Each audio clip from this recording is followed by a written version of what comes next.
But yes, they're going to have the Elimination Chamber match. It is a big deal. I'm not taking anything away from that. But again, am I going to be watching that with the same type of announcing that they're going to just be talking about this is the first ever one, rather than what's at stake and what this match actually means, which is the worrying point, which I felt like through the entire Rumble. I don't want that. I just want them to focus on. Yes, it's history. But we can do that before the match starts. When the match begins, let's just talk about the damn match. I don't want them to just be carping on like, yes, she deserves to be there. This is what she's always wanted to do in a chamber. I don't want that kind of stuff. But for you, Matt, that match being put together, the significance of it, obviously we've had Hell in a Cell. We've even had the first ever Iron women's match, I guess, to that extent. But we're going now to Elimination Chamber. It's still a big significance, but for me, Hell in a Cell, I mean, that kind of was a very, I know it was only two of them, but that would sort of broke that mould for me. But we're going into a chamber match now. Was you surprised they booked a women's chamber match, or was this always in the back of your mind that they would get to this pay-per-view knowing that was the title and stick a female one on as well? Yeah, I mean, I was quite half expecting them to put this on, really. I mean, after we saw with the Hell in the Cell, it's not a far stop from that, is it, to go this one step further? So I kind of assumed they would do it. The only thing that was a letdown to me was the I don't want to sound harsh about this, but it's the women that were selected for this. Like two of the women coming into this is going to be their first kind of big pay-per-view. Yeah. So it's quite a daunting task for them to step up at this level and just get in there into what can be kind of a dangerous environment there. And they just got to sort of work together and deal with the pressure of being at your first kind of big pay-per-view, and then also actually pulling it off and actually becoming part of this first ever kind of match setup. And there's going to be problems for it as well. Like, the other factor in it is they had Bailey in it. Could she be any more anti-Elimination Chamber? Yeah, it's true. It's weird. It's just like they've come up with this off the fly. They've not even really there's not even much come out of the Rumble for this. It's like a bit of a shame. But again, I feel like it's WWE doing a lot of patting themselves on the back that they're going to do another thing. I'm just hoping after that we can really get down to promoting some serious main events, because the side to it, Matt, Oscar, obviously trying to talk about that, and she's excited the way she was reacting on Raw about an Elimination Chamber, wasn't she? But couldn't understand that for the life of me. But the idea of the matches going forward into WrestleMania, Matt, I said, last time I'd like to have two big female matches. I'm pretty sure, Matt, that the one that Ronda Rousey is in will be a featured main event. I'm kind of guessing that for a change they're going to get like top billing, which will be, it doesn't happen a lot. Sometimes I felt like we got half of it in the mixed tag last year with Cena and the whole Nikki Bella thing, of course, the proposal. But in terms of like a marquee big promoted match, it's obviously Ronda Rousey's name on it is going to do that. Do you think they'll, because everybody's saying Charlotte, Matt, do you think they go with that as early, or do you think they hold out for that and be a little bit more patient and, save that one? Considering Ronda's now a full-time gig, for me it would seem a little bit of a waste.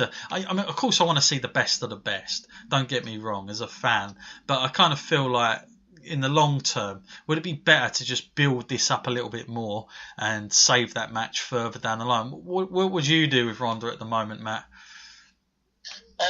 for Mania? I think coming into this, she has to fight someone that you wouldn't believe is going to be a pushover. You can't just have a squash match at WrestleMania. You've got to come into this and have the wrestling fans believe that the person that they may well back, the wrestler, is actually in with a chance. And there's very few women right now that can do that. I mean, the way that people have been booked, you're only looking at a handful of people. People like Oscar, and it won't be Oscar because she's already on a different path. Yeah.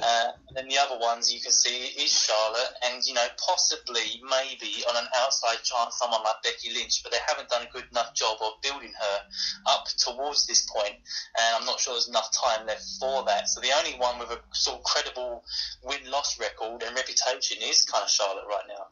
Yeah, that's a worrying thing, I think, really. And even Charlotte, to a degree, she's been kind of not well protected, I would say, in the last 12 months. Only recently she's been back to herself, but they could have done such a great, bigger job, even between her and Oscar at one point.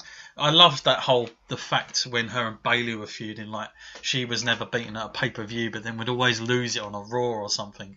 And they completely obliterated that, didn't they, Matt, last year? And it wasn't even at WrestleMania. It was before all that that happened when she lost her streak, which I was just like, what a waste of time. Overall, like that was such an interesting feud between those two, and yet they didn't even save the best thing for Mania. So, yeah, I get they want to put the best thing on, that a lot of eyeballs are going to be watching. So, maybe Charlotte is the only, reasonably big name and obviously wrestling talent that there is available for that match to happen. But, we will see. We will see going forward. Now, of course, Matt, going to our another favourite topic here is Woken Matt. And, of course, news coming out now that he's got all rights. He's got the names, Brother Nero, and, what's the Senor Benjamin. Yes, and Vanguard one. Yeah, they're all there. Now, and then there's also rumours that they could actually go back to Broken Matt. This is really confusing now, isn't it?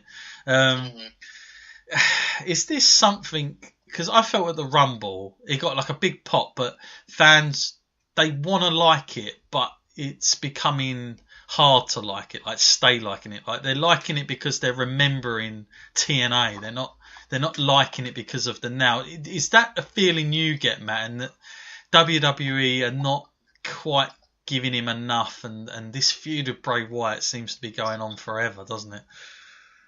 Oh yeah, definitely. I mean, it's definitely not following the same path that it was down in TNA, and this is kind of a hard thing to say, isn't it? But TNA were actually doing something better than WWE. Yeah. They were giving Matt free reign or enough creativity to create this character, which was hugely successful.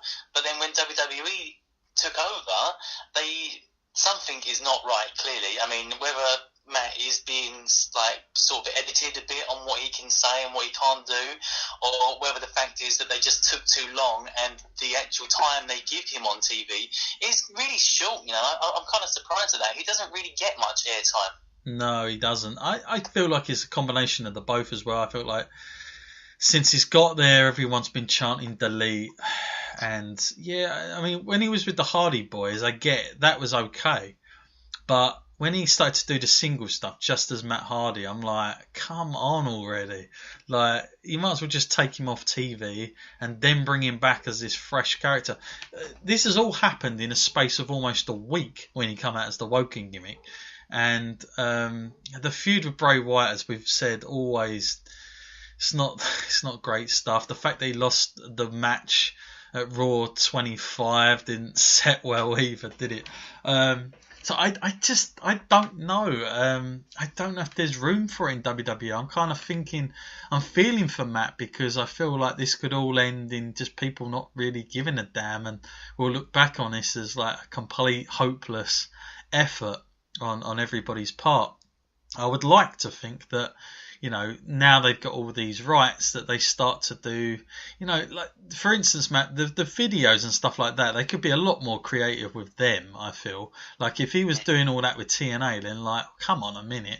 Like, it's almost like the perfect time for House of Horrors is now. Do something wacky with Matt Hardy, but... honestly, I just feel like they've done this all wrong. I'd rather see more from Matt Hardy. The crazy stuff he was doing in his home and, that type of stuff would be more beneficial than him doing matches. Because in his matches, Matt, they're very stale, aren't they? I mean, there's not a lot there, bell to bell, you can do with that character building. But so I feel like they'd have more use if they just had him just doing these video packages, just go down, do 2 days worth of shooting for some videos that will go out each week. Like come up with something here. But yeah, not the greatest. And of course, the feud just seems to be going on. With regards to WrestleMania and Matt, do you feel like he's just going to be lumbered in something where there's multiple talent in? Yeah, it would seem that way, wouldn't it? And it's just so hard to figure out where this direction is going, because when he even does get a tiny bit of momentum, you just see him lose clean to Bray Wyatt on Raw. Come on. If you're going to have a destination with him, when you want this feud to mean something, don't just give away the ending for free. And also, we all know that Bray, his connection to the fans is draining. It's losing the fans. If there was ever time to switch direction and go with a different character with a similar kind of track as Bray Wyatt, they should have switched onto Matt Hardy straight away, but they haven't. They're still trying to save both of them, but all it's doing is just dragging them both down. Yeah, delete. He's going to be the chance soon, I'm sure. Yeah, we will see where that goes. It's almost like I wish he was on SmackDown as well. I feel like they could do with something like that over there. Just a different place to do it. But Matt, going to SmackDown now, of course, the only sort of the main event we know for WrestleMania, AJ Styles, Shinsuke Nakamura. Obviously, it's I'm kind of like, I know a lot of people have been like, why have they announced that now? Like, it's too far. But if you think back, that's how they would used to do it, Matt. Like the Royal Rumble winner would win, and you kind of knew who the champion was going to be, and there was no sort of worry that he wasn't going to hold the belt till then. Like it was very much a fixed in thing, and it'd be like 3 months worth of build. I don't really have a problem with that, especially just for one match. And this particular type of match is all about the in-ring. The only thing that worries me is the fact, can they make Shinsuke Nakamura seem, a big star? Because last time I felt his matches with Jinder wasn't off the chain at SummerSlam. There was something missing there. Obviously, I expect the chemistry to be far better with him and AJ. In terms of this being a big match, of course, this is a dream for the likes of me and you, Matt. But do you think this is something that will go on? For instance, Matt, in your opinion, does this go on last at WrestleMania? I was a bit of a traditionalist. I would like to say yes, it does. I just got a sneaking suspicion that it isn't. Yeah. Although I think this would be a tremendous match, and that if you win the Royal Rumble, this should be your destiny. You should main event, and that should be the point of the Royal Rumble. It just kind of, we've seen recently that hasn't been the case. No. So I've got to say, WWE will look at it the way that Brock Lesnar is their ultimate star attraction, and they won't put Nakamura above him. I've got a feeling that it's going to be Brock. Especially when you consider there wasn't even a belt on the line of the main event last year. It was Undertaker and Roman. And of course, Roman is the guy, isn't he? He's the top biller. I mean, Roman's been the top biller for the last, God knows how long. He fought Triple H at the end of one. He's fought Brock the time for it. So he's like literally the guy now who's getting the main events, whether he's got a belt or not on the line. So you'd expect Brock Lesnar and Roman to follow suit, but that will be, I think, I don't know how I feel about it, but like myself and Matt, we without giving too much away, like you'll hear it on WrestleMania week when we went back to WrestleMania 19, but obviously at the end of that particular show, Matt, it had Kurt Angle and Brock Lesnar. Now on paper you'd say they weren't the biggest names of the night, but it's sort of from a traditional sense, Brock Lesnar had won the Rumble and Kurt Angle was the defending champion. It was an all-round wrestling fest. You'd like to think WWE would give some worth to that in some small way. And, the thing is with Brock and Roman, I get the idea that, it's all about the finale, what happens at the end. And I felt like last year, okay, I'll say one thing. I felt like it did make sense, even though there wasn't a belt on the line, to have Roman and Taker at the end, just because of what the significance of it, or at least what I thought at the time. That's another topic, isn't it? But so I felt like it worked well for that. But in this particular instance, I feel like Brock and Roman, if it is going that way, which we're all expecting it is, whether, a bit like Goldberg and Lesnar last year, it didn't need to quite go on at the end, and it's still, everyone was talking about it after.